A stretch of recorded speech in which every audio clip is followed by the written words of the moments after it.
마태복음 8장 문둥병 환자를 고치심. 예수님께서 산에서 내려오시자 많은 사람들이 따라왔습니다. 어떤 문둥병 환자가 예수님께 다가와서 절을 하고 말했습니다. 주여, 주님은 하고자 하시면 저를 낫게 하실 수 있습니다. 예수님께서 손을 내밀어 그 사람에게 대시며 말씀하셨습니다. 내가 너를 고쳐주길 원한다. 깨끗하게 나아라. 그러자 바로 그 사람의 문둥병이 나았습니다. 예수님께서 그에게 말씀하셨습니다. 아무에게도 이 일을 말하지 마라. 다만 가서 제사장에게 내 몸을 보여주어라. 그리고 모세가 명령한 대로 예물을 바쳐서 사람들에게 증거로 삼아라. 백부장의 종을 고치심. 예수님께서 가버나움이라는 마을에 들어가셨을 때 한 백부장이 예수님께 와서 도움을 청했습니다. 백부장이 말했습니다. 주님, 제 종이 집에 중풍으로 누워 있는데 매우 고통을 받고 있습니다. 예수님께서 말씀하셨습니다. 내가 가서 고쳐주겠다. 백부장이 대답했습니다. 주님, 저는 주님을 집에 모실 만한 자격이 없습니다. 그저 말씀만 해주십시오. 그러면 제 종이 나을 것입니다. 제 자신도 다른 사람의 부하이고 제 밑에도 부하들이 있습니다. 제가 부하에게 가거라 하면 그가 가고 오너라 하면 그가 옵니다. 그리고 부하에게 이것을 하라 하면 그것을 합니다. 예수님께서 이 말을 들으시고 놀라시며 따라오던 사람들에게 말씀하셨습니다. 내가 진정으로 말한다. 나는 지금까지 이스라엘에서 이같이 큰 믿음을 가진 사람을 본 적이 없다. 내가 너희에게 말한다. 많은 사람들이 동쪽과 서쪽에서 와서 하늘나라에서 아브라함, 이삭 그리고 야곱과 함께 앉아서 먹을 것이다. 그러나 이 나라의 아들들은 바깥 어두운 곳에 던져져 그곳에서 슬피 울며 고통스럽게 이를 갈 것이다. 예수님께서 백부장에게 말씀하셨습니다.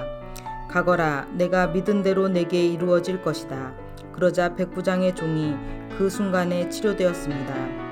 많은 사람들을 고치심. 예수님께서 베드로의 집에 가셨을 때 베드로의 장모가 열이 높아서 누워있는 것을 보셨습니다. 예수님께서 그 여자의 손을 만지시니 열이 사라졌습니다. 그 여자가 일어나 예수님을 대접했습니다. 저녁이 되자 사람들이 예수님께 귀신 들린 사람들을 많이 데리고 왔습니다.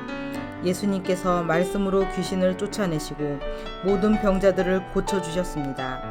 이것은 예언자 이사야가 말한 것을 이루려고 하신 것입니다. 그는 우리의 연약함을 짊어지셨고 우리의 질병을 떠맡으셨다.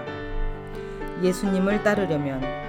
주위에 모여든 사람들을 보시고 예수님께서 제자들에게 호수 건너편으로 가자고 말씀하셨습니다. 그때 한 율법학자가 예수님께 나와 말했습니다. 선생님, 저도 선생님이 가시는 곳이라면 어디든지 따라가겠습니다. 예수님께서 그에게 대답하셨습니다. 여우도 굴이 있고 공중의 새도 둥지가 있지만 인자는 머리 둘 곳조차 없다. 제자들 중에서 한 사람이 예수님께 말했습니다. 주님, 제가 먼저 가서 아버지의 장례를 치르도록 허락해 주십시오. 예수님께서 그에게 말씀하셨습니다. 나를 따르라.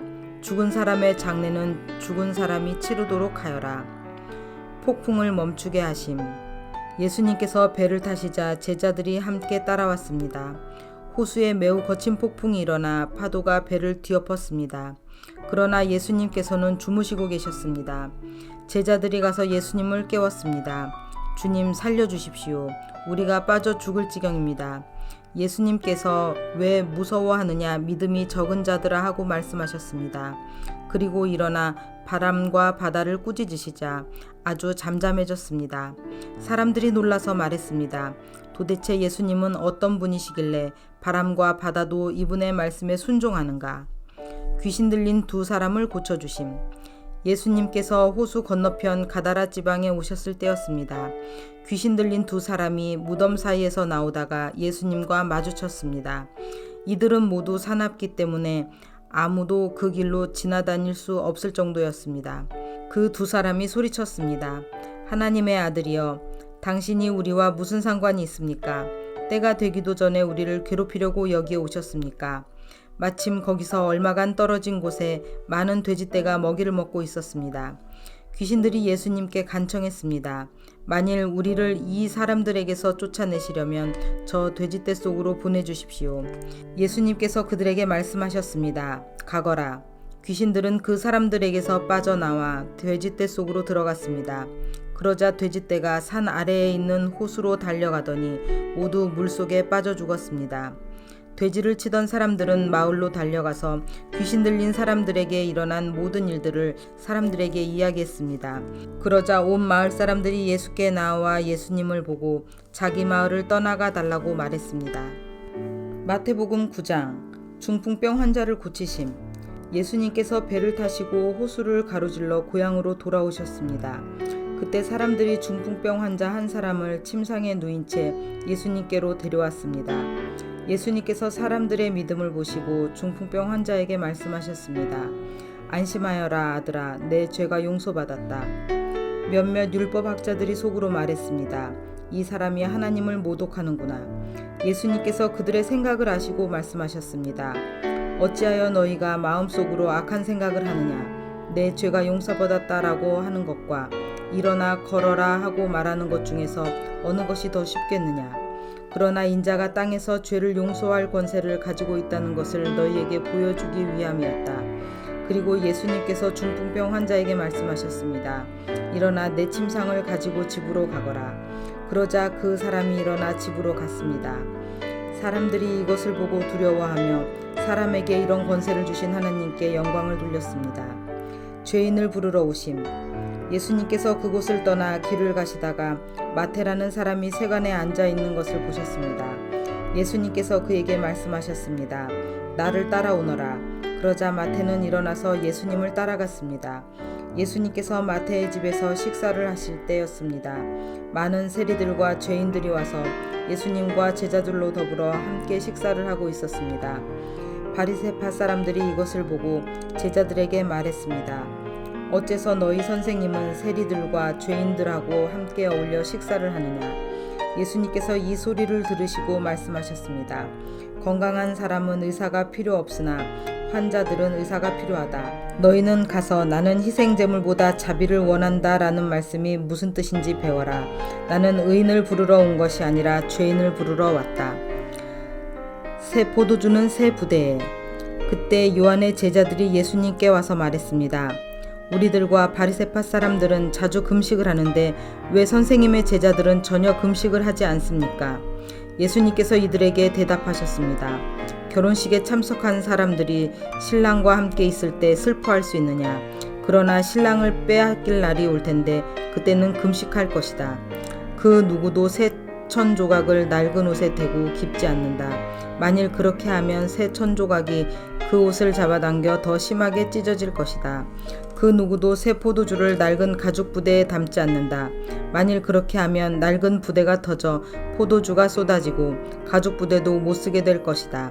새 포도주는 새 가죽 부대에 넣어야 한다. 그래야 둘 다 보존될 수 있다. 회당장의 딸과 예수님의 옷을 만진 여자. 예수님께서 이 말씀을 하시는 동안 회당장이 와서 예수님께 절하고 말했습니다. 제 딸이 조금 전에 죽었습니다. 오셔서 손을 얹어 주십시오. 그러면 다시 살아날 것입니다. 예수님께서 일어나 회당장을 따라가셨습니다. 제자들도 같이 갔습니다. 가는 길에 12년 동안 혈루증을 앓아온 한 여자가 예수님의 뒤로 와서 옷깃을 만졌습니다. 그녀는 속으로 예수님의 옷을 만지기만 해도 내가 나을 거야 라고 생각했던 것입니다. 예수님께서 뒤돌아서서 그 여자를 보고 말씀하셨습니다. 안심하여라 딸아, 내 믿음이 너를 구원하였다. 그 즉시 그 여자의 병이 나았습니다. 예수님께서 회당장의 집에 도착하셨을 때였습니다. 예수님은 피리를 부는 사람들과 떠드는 사람들을 보셨습니다. 예수님께서 말씀하셨습니다. 물러나라. 소녀는 죽은 것이 아니라 자고 있는 것이다. 그러자 사람들이 예수님을 비웃었습니다. 사람들을 밖으로 내보낸 뒤 예수님께서 들어가셔서 소녀의 손을 잡았습니다. 그러자 소녀가 일어났습니다. 이 소식은 온 동네 사방으로 퍼져나갔습니다. 보지 못하는 사람을 고치심. 예수님께서 거기를 떠나가실 때 보지 못하는 두 사람이 예수님을 따라오면서 소리질렀습니다. 다윗의 자손이여 우리를 불쌍히 여겨주소서. 예수님께서 집 안으로 들어가시자 보지 못하는 사람들이 예수님께 나아왔습니다. 예수님께서 그들에게 물으셨습니다. 내가 너희를 보게 할 수 있다고 믿느냐? 그들이 대답했습니다. 그렇습니다, 주님. 예수님께서 그들의 눈을 만지시며 말씀하셨습니다. 너희의 믿음대로 너희에게 이루어져라. 그러자 그들의 눈이 띄었습니다. 예수님께서 그들에게 매우 엄중히 이르셨습니다. 이 일을 아무에게도 알리지 마라. 그러나 두 사람은 나가서 예수님에 대한 소문을 사방에 퍼뜨렸습니다. 말 못하는 사람을 고치심. 그들이 떠나갔을 때 사람들이 귀신 들려 말하지 못하는 사람을 데리고 예수님께 왔습니다. 예수님께서 귀신을 내쫓자 말 못했던 사람이 말을 하게 되었습니다. 사람들은 놀라서 말했습니다. 이스라엘에서 이와 같은 일이 일어난 적이 없었다. 그러나 바리새파 사람들은 말했습니다. 그는 우두머리 귀신의 힘으로 귀신을 내쫓는 것이다. 추수한 일꾼을 위한 기도. 예수님께서 모든 성읍과 마을을 두루 다니셨습니다. 예수님께서는 유대인의 회당에서 가르치기도 하셨고 하나님 나라에 대한 기쁜 소식을 전하기도 하셨습니다. 그리고 온갖 질병과 고통을 치료해 주셨습니다. 예수님께서는 사람들을 불쌍히 여기셨습니다. 그것은 사람들이 마치 목자 없는 양처럼 내팽개쳐져 고통을 당하고 있었기 때문입니다. 예수님께서 제자들에게 말씀하셨습니다. 추수할 것은 넘쳐나는데 일꾼이 적구나. 그러므로 추수할 밭의 주인에게 간청하여 일꾼들을 추수할 밭으로 보내달라고 하여라. 아멘.